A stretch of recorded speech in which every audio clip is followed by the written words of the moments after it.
Jadi kamu mau jadi pintar? Dari kecil kita selalu diberi satu cerita yang sama. 12 tahun sekolah, 4 tahun kuliah, lanjut S2, mungkin S3, dan barulah kamu resmi dianggap cerdas. Kenyataannya, banyak orang menyelesaikan semua itu dan tetap bingung mencari kerja. Tetapi setidaknya kalau curhat di internet soal susahnya hidup, tata bahasa mereka rapi. Kalau kamu pikir jadi pintar itu sulit karena genetikmu yang biasa aja, santai dulu. Dibandingkan hampir semua makhluk lain di planet ini, kamu itu overpowered. Otak manusia itu sangat ekstrim kuatnya. Masalahnya bukan pada kapasitas, masalahnya ada di cara pakainya. Ketika kita bilang ingin jadi lebih pintar, biasanya pintar yang dimaksudnya itu punya skill yang berguna, idealnya bisa menghasilkan uang, jago dalam memecahkan masalah, bisa memahami hal rumit tanpa pusing, punya nilai pelajaran yang bagus, terdengar cerdas saat ngobrol dan cukup bikin dihargai, tapi nggak sampai dianggap sok tahu. Masalahnya, sebagian besar saran di internet terlalu abstrak. Tingkatkan mindset, perluas perspektif, jadilah versi terbaik dirimu. Kedengarannya bagus, tapi nggak bisa langsung dipraktikan.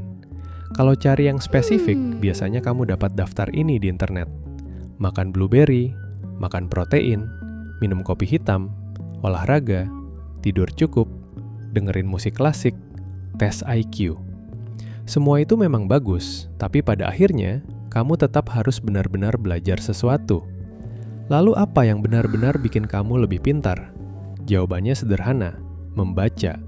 Tapi bukan sekedar membaca, cara membacanya yang menentukan. Fiksi bagus untuk memperkaya kosakata dan bikin kamu lebih cepat memahami teks. Dialog dalam novel bahkan bisa melatih empati dan cara komunikasi. Non-fiksi, itu senjatanya. Dengan membaca buku non-fiksi, kamu bisa punya amunisi pengetahuan untuk percakapan sehari-hari. Tapi hati-hati, ada perbedaan besar antara terdengar pintar dan terdengar menyebalkan. Misalnya seseorang bilang, "Gila ya, manusia itu evolusi dari kera." Kamu bisa jawab, sebenarnya evolusi itu tidak linear dan beberapa spesies manusia purba hidup berdampingan. Secara teknis kamu benar, tetapi secara sosial, kamu baru saja menurunkan skor daya tarikmu ke minus. Bandingkan dengan, menarik ya, aku juga baru tahu ternyata manusia dan simpanse itu bukan satu dari yang lain, tapi berkembang berdampingan. Isinya sama, dampaknya beda.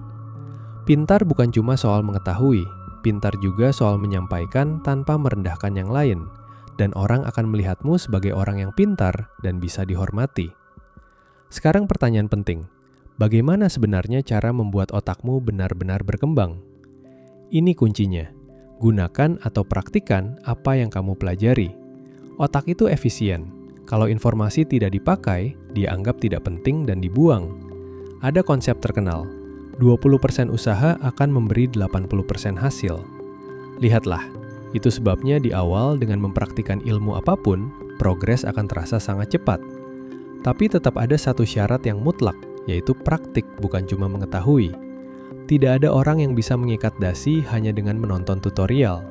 Kamu belajar mengikat dasi dengan menonton sambil mencoba mengikat dasi. Hal yang sama berlaku untuk semua pengetahuan. Membaca tentang cara merapikan kamar, rapikanlah kamar.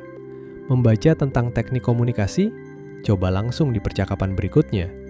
Membaca tentang keuangan, atur uangmu hari ini. Tapi bagaimana kalau tidak bisa langsung praktik? Gunakan visualisasi. Misalnya, kamu belajar cara menyalakan mobil dengan aki mati. Tidak semua orang punya mobil untuk latihan. Tapi kamu bisa membayangkan skenarionya secara detail. Buka kap, pasang kabel merah, kabel hitam, urutannya apa, risikonya gimana. Semakin jelas kamu membayangkan prosesnya, semakin otak percaya bahwa informasi itu penting. Ini juga alasan kenapa sistem sekolah menggunakan ujian. Ujian menciptakan situasi buatan yang membuat informasi terasa penting. Masalahnya, setelah ujian selesai, otakmu berpikir, ilmu ini sudah tidak dibutuhkan lagi. Lalu, otak menghapusnya. Banyak orang sibuk dengan teknik belajar yang canggih. Mind map, interval belajar, metode ini itu. Semua bisa membantu. Tapi satu hal yang paling kuat tetaplah sama, latihan mengerjakan soal. Karena latihan mengerjakan soal mensimulasikan kondisi nyata saat kamu harus menggunakan pengetahuan itu. Kalau tidak ada latihan soal, buat sendiri. Tanya dirimu, uji dirimu, paksa dirimu menjelaskan materi tanpa melihat catatan. Buat taruhannya terasa penting. Bayangkan kamu hanya bisa survive kalau bisa menjelaskan semua bagian sel manusia tanpa melihat buku. Terdengar dramatis? Ya. Efektif? Juga ya. Inilah kenapa buku teks sebenarnya adalah format paling bagus dan paling efektif untuk jadi pintar secara cepat. Tidak banyak cerita, tidak banyak hiburan, hanya informasi padat dan latihan. Tidak nyaman, tapi sangat efisien. Menonton video tentang suatu topik memang terasa produktif, tapi seringkali 1 jam kemudian semuanya menguap. Kalau kamu benar-benar ingin naik level, berhenti jadi konsumen pasif, jadi pengguna aktif. Belajar lalu pakai, baca lalu praktek, mengetahui lalu terapkan. Itu saja, bukan Blueberry, bukan musik klasik, bukan trik aneh yang lagi tren di sosmed. Gunakan apa yang kamu pelajari dan paksa otakmu percaya bahwa itu penting. Kalau kamu serius ingin jadi lebih pintar, berhenti mencari bagaimana cara cepat, mulai cari bagaimana cara pakai. Dan kalau kamu mau terus naik level tanpa buang waktu, pastikan kamu tidak ketinggalan video berikutnya.